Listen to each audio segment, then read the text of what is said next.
There have been 2 assassination attempts on former President Donald Trump in just the past month, and it's done close to nothing for him electorally. In light of these occurrences and what feels like the most unpredictable election season in American history, I wanted to do some research on some failed assassination attempts throughout American history. One thing I found is that there is another president who's had 2 attempts on their life in the same month. It was Gerald Ford in September of 1975, both at the hands of Manson family cult members, which would probably be a more interesting video, but I want to talk about the time a president inadvertently tried to assassinate themselves. So join me in this short analysis of the time George Bush choked on a pretzel.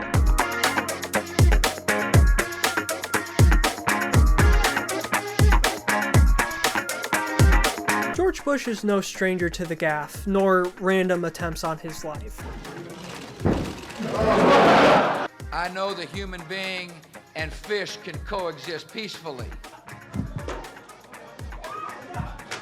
It's not always a given that the United States and America would have a close relationship.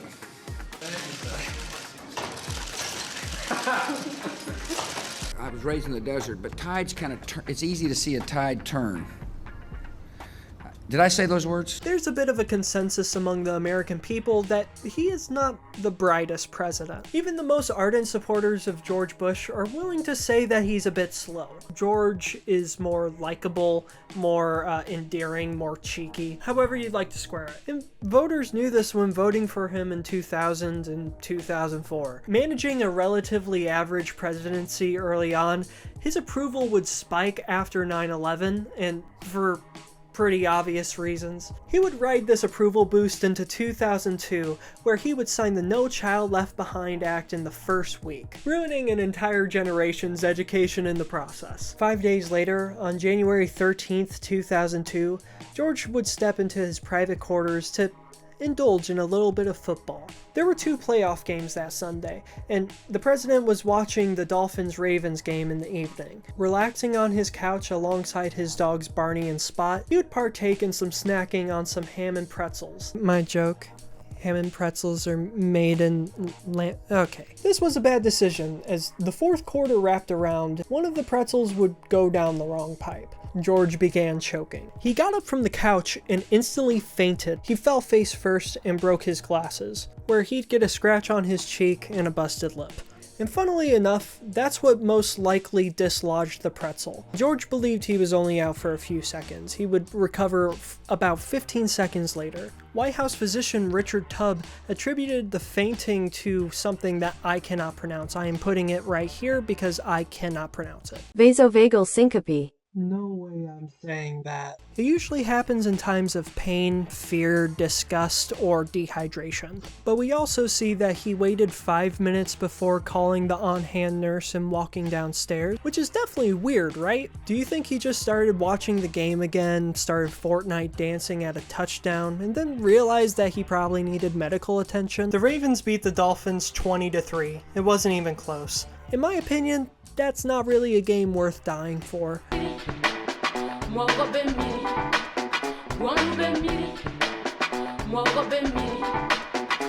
You might be wondering, where was Laura Bush? She says that she was on a phone with a friend at the time in a different room, so that makes sense why she wasn't there. Also might be wondering, where is the Secret Service? Since this was happening in the president's bedroom, there was no Secret Service in there. It's one of the only places where the president has actual privacy. They're available and they're there, but they're not, within earshot, for instance, at all times.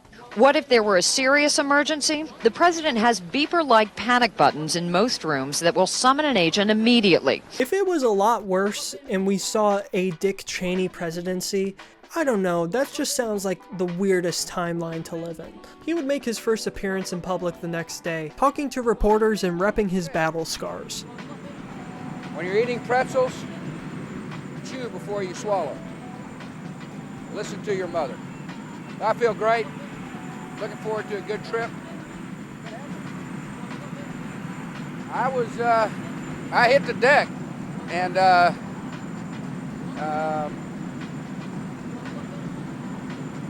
woke up and there was Barney and Spot showing a lot of concern. I didn't realize what happened until I looked in the mirror. My glasses cut my side of my face. But I feel great. I had good blood pressure last night. Good blood pressure this morning. I have never seen a president in so much despair. I would too if I had to admit to the American people that I choked on a pretzel and fainted. He would be continuing his 3-day trip, putting on makeup to make it less noticeable. For a while, when they told me that I was going to receive a gift here, that old Chuck was going to bring a pretzel. Those kind that are easy to chew. If my mother is listening, Mother, I should have listened to you. While no other president has choked in office before, at least that I know of, Ronald Reagan did choke on a peanut while on an airplane while running for president in the 1976 Republican primary. And we also have to mention George H.W. Bush, George's father, who fainted and vomited all over the lap of the Japanese prime minister, but that was because of the stomach flu. Either way, the George Bush pretzel incident takes a weird place in American presidential history. Now, it's hilarious to go back and watch the dichotomy between the seriousness of those reporting on the problem and the unseriousness of the situation itself. A health scare for the president after he chokes and falls unconscious. What happened? How serious was it? Where was the Secret Service? New threats. Americans targeted again overseas while U.S. forces destroy bin Laden's most elaborate network of caves. But there were a lot of questions about the president, the pretzel, and passing out. And even Saturday Night Live would get in on the mockery in that week's episode. Mr. President, are you okay? Yes, I'm okay. Well, after I ate a pretzel, I choked on it. And I fainted. Do you want to speak to us alone? What's the point? He's giving his statement. His head on the tape. Here's a little something for your trouble. No, Mr. Vice President, we're not allowed to accept that. No, I just panicked. I'm sorry. The incident itself, while trivial, played a big part in that narrative that he's a bit of a dumbass. And conspiracies started being spread on the internet that this wasn't a result of the pretzel, but actually a result of being drunk.